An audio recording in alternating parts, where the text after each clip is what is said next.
Why overthinking happens? Overthinking is often misunderstood.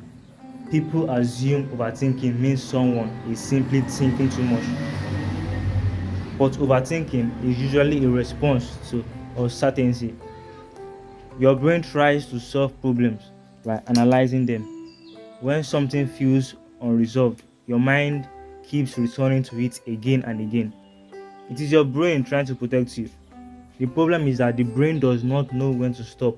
So instead of finding solutions, it starts creating more scenarios, more worries, more possibilities. Eventually, your brain or your mind becomes trapped in the loop. The truth is, overthinking is not a sign that your brain is broken. It's a sign that your brain is trying too hard to feel safe. Learning to manage overthinking is not about forcing your thoughts to stop. It's about creating an environment where your mind does not feel like it needs to constantly prepare for danger. Thank you.